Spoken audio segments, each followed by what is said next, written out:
Ano? Oh, grabe. Dinidimulis na yan. Dinidimulis pa lang dito yan. Oh.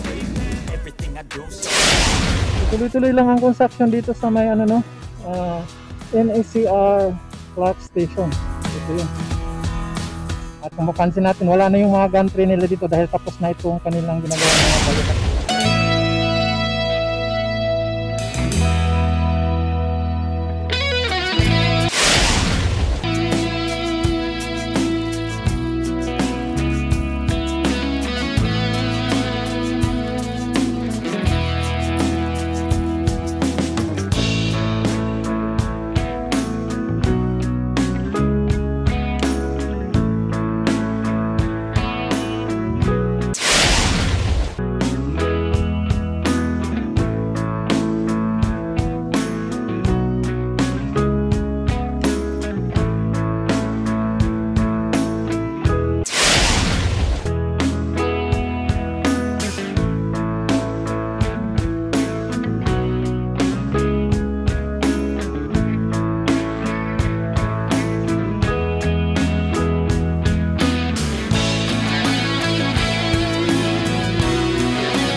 Alright, isang magandang gabi, araw, umaga, hapon, tanghali kung saan man tayo naroon.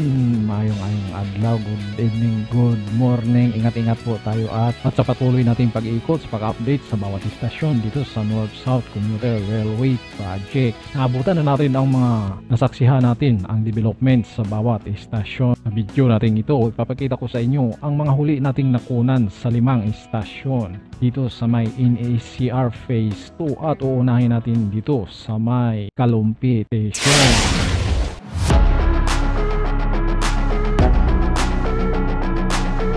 Ilang linggo na rin ang nakalipas nang muling mabisita natin ang Kalumpit Station at ito na nga yung naabutan natin dito. Makikita natin dito na main line pa rin yung bayadak na nandito at mayroon na rin silang nagawang pangilan-ilang poste para sa commuter line or yung dalawang pangbayadak na single line sa magkabilang side. Hindi pa na kumpleto yung kanilang bayadak at ito makikita nga naman natin. Nagsisimula na rin tumubo pa ang mga steel structure. So gagamit sila ng mga bakal na frame para sa istasyon.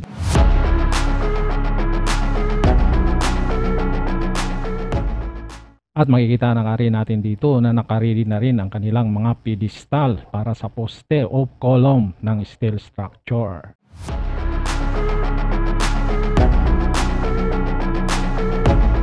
At mayroon rin silang nilagay dito na isa pang post.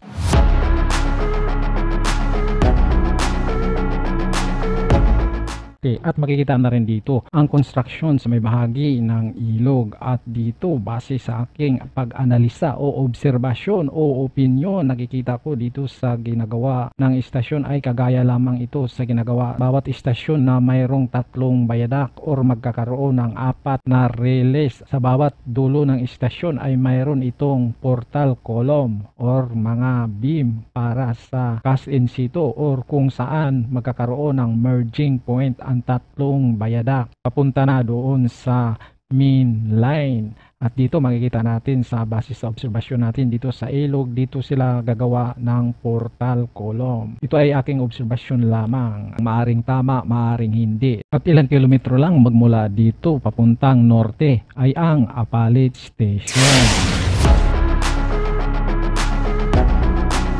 Sa kasalukuyan, ito na yung Apalit Station. Alam naman natin na ito yung istasyon na may unang naporma na istasyon na steel structure. At dito rin natin nakikita ang unang bayadak dito sa may phase.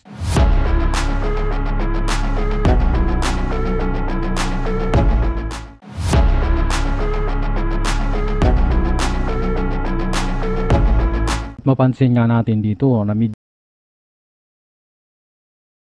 dahil matagal na ito nating nakikita na halos kumpleto na ang mga steel frame para sa bubong pero bubong dito. At dito makikita nga rin natin dito na napuno na ito ng mga bakal para sa outer design dito.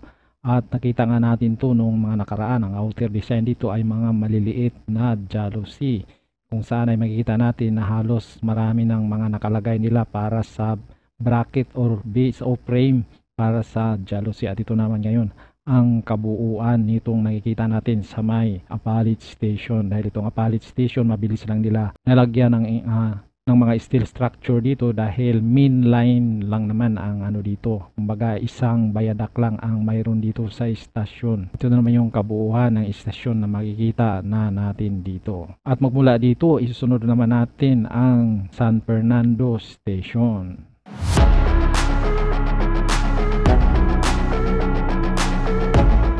Ito naman sa may San Fernando Station at nakumpleto na nga nila yung naiwan na dalawa pang poste at nilagyan na nila ng bayadak. At makikita nga natin dito na ongoing na rin ang mga pagdemolish ng mga kabahayan dito malapit sa istasyon. At ito naman sa may bahagi ng papuntang norte ay nagsisimula na rin sila sa paglagay ng parte ng istasyon. At ito na nga makikita na natin yung ginagawang mga steel frame para sa istasyon.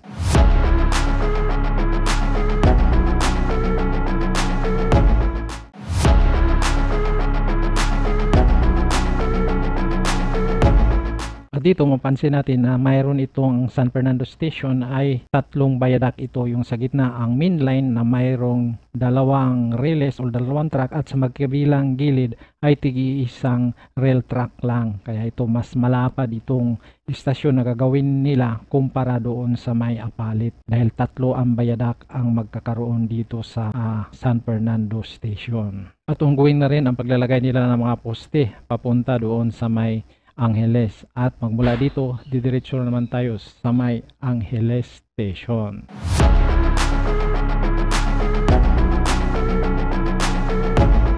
So ito na yung huling nating nakunan dito sa may Angeles Station. At makita nga natin dito na nag-umpisa na rin sila sa pagtayo ng mga poste para sa steel structure o sa istasyon. At makita natin dito kung saan nakalagay yung mga pedestal. At tapos na rin nilang nagawa dito ang tatlong bayadak na sa istasyon. At kulang na lang dito yung dito sa merging point na cast in situ. Pero naka-ready na rin itong kanilang portal column or portal beam. At ongoing na rin ang pagbuo nila ng bayadak sa may mga poste papunta ng San Fernando Station. Ito yung last na nakuna natin dito sa may Angeles Station. At ito nga ay work in progress to, no? So maaari ngayon ay tapos na nila yan dahil ito pa yung huling nakuna natin dito sa may Angeles Station.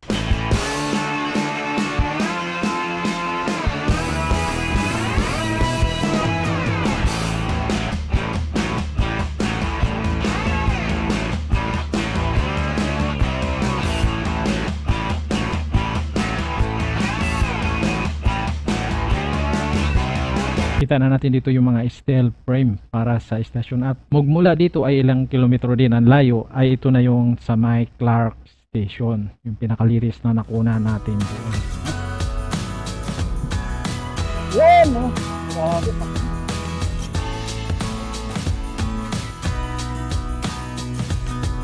This is construction. Ayan, Kung makita natin, no? Tapos na nila yung mga tatlong bayadak dito, no? At ito, dito,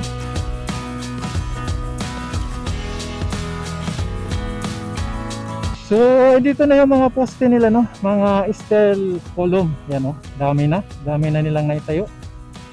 Dati, umpisa pa lang to nung last natin nagpunta dito. Last tayong nagpunta dito, ayan, no? So tuloy-tuloy pala yung ano dito sa may ano, no? Sa may Clark Station po ito, no? Yan. At ang itsura po dito ay kagaya doon sa may Apalit. Pero ang diferensya lang dito, tatlo yung bayadak niya dito. Sa may Apalit, ano lang kasi, bali yung main line lang, no? Dalawang release lang. Dito tatlo yung ano dito, bayadak, bali apat na release to. Dalawa sa gitna, tig-isa dito sa magkabilang gilid. Tuloy-tuloy lang ang construction dito sa may ano, no, NACR Clark Station. Ito yun. At kung mapansin natin, wala na yung mga gantry nila dito dahil tapos na itong kanilang ginagawang mga bayadak dito, no? Hindi natin nakalain. Tagal na rin hindi nakabalik dito, no? Ayun, no? Ito po yung pinakalitik dito, no? At ngayon, diretso na tayo doon. Diretso tayo doon sa unahan. Yun, no?